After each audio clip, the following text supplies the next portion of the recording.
What's up everyone and welcome back to the AG Chelsea TV. Today let's get started with Chelsea set for major contract breakthrough. Give me Sports Monday Chelsea Roundup has some interesting news about some potentially very positive movement on the squad front. They report that Conor Gallagher is moving ever closer to signing a new contract, and that there has been progress on finally agreeing a deal to keep him at Stamford Bridge beyond 2025. There should be positive news on the horizon in terms of a new contract for Conor Gallagher. Dean Jones wrote, "Sources are suggesting that there has been progress on talks that could lead to an extended stay at Stamford Bridge. His current deal is set to expire in 2025 and Chelsea have been mulling over whether to offer new terms or look to sell him in January." Gallagher, 23, has started every Premier League game this season though, and indications now suggest he will end up penning fresh terms at Chelsea pretty soon. This tallies with our own Simon Phillips reports that things are positive in that direction too.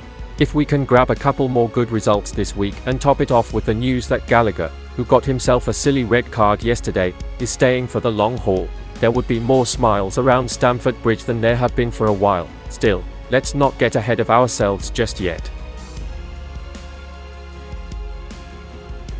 Pochettino wants Enzo Fernandez to build confidence from Brighton win. Mauricio Pochettino believes Enzo Fernandez has the confidence to begin showing his best form for Chelsea after the World Cup win and netted his first Premier League goals against Brighton. The 22-year-old headed in his team's first after 17 minutes before adding a second from the penalty spot after the break, as the hosts weathered the loss of captain Conor Gallagher to a red card in the 45th minute to claim a 3-2 victory. At Stamford Bridge, it was a first win in 6 attempts in the Premier League against Roberto De Zerbi's side and saw the Argentina international, who signed from Benfica for a then British record £107 million in January, finally break his scoring duck in the league on his 31st appearance. His influence has grown at the heart of Chelsea's midfield, particularly since the arrival of Moises Caicedo in August, which has allowed him to take up more advanced positions. Pochettino, who also saw defender Levi Colwill score his first for the club, predicted Fernandez's first league goals will only accelerate his progress.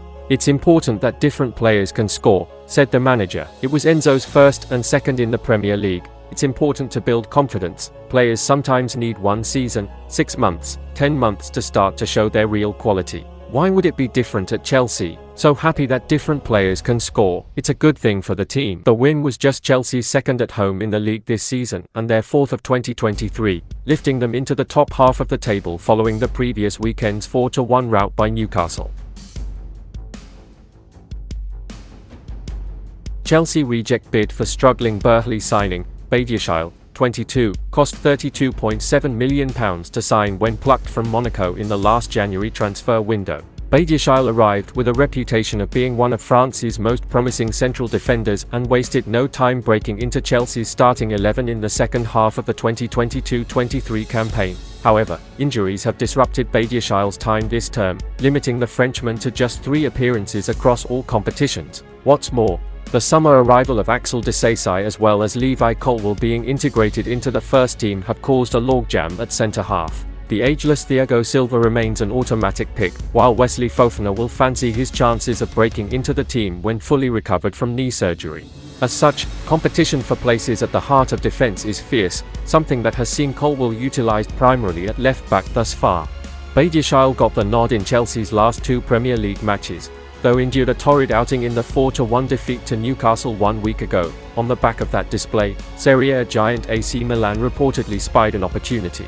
Indeed, Tutto Mercato reported Milan were prepared to offer Badiashile a way out via a loan with an option to a buy. Any such offer would be made with regards to a move in next month's January window. Milan and Chelsea have a strong working relationship in the transfer market, having overseen a plethora of deals between the pair in recent years. Timur Bakayoko, Olivier Giroud, Fikayo Tomori, Ruben Loftus-Cheek and Christian Pulisic have all joined the Rossoneri from Chelsea. Now, a fresh update from Tutto Mercato web claims Milan have acted on their interest in Badiashile and lodged a loan bid with an option to buy. However, Chelsea are understood to have rejected the proposal. Explaining why, 2 reasons were cited.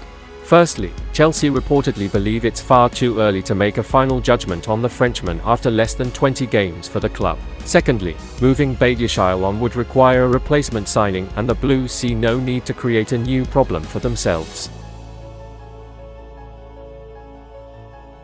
Brighton boss believes his team was better than Chelsea. Despite losing 3-2, Brighton Hove Albion manager Roberto De Zerbi thought his team was superior to Chelsea, and we can agree with this because they controlled most of the match, but we were much better in front of goal and defended well. However, after losing Conor Gallagher, we were made to work hard as Brighton gained a numeric superiority over us and plenty of chances to conclude the match with a win. There were many moments when Brighton had a chance to go ahead and equalize the game, but our defense were well prepared to counter their attack, and despite their loss, the Italian manager felt his side was much better, BBC, and said, "It's hard because I think we played much better than Chelsea.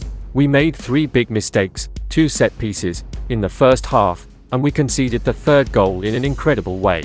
Here, De Zerbi is correct. Brighton were superior and in control of the game, but they were unfortunate with their opportunities since our robust defense kept them from scoring. Gallagher's red card had an even greater impact on us, forcing us to defend the scoreline and maintain our composure. These crucial games require greater discipline because they disrupt the flow of the game, and a team goes a man down. We only make things difficult for ourselves in the matches, so occasionally we are our own foes. Nonetheless, we were fortunate not to let in further goals from Brighton following João Pedro's goal in the 92nd minute to cut the gap. The players will feel renewed enthusiasm after this victory to take on Manchester United in our upcoming match. And that's the end of this video. Don't forget to subscribe and turn on notifications to support me.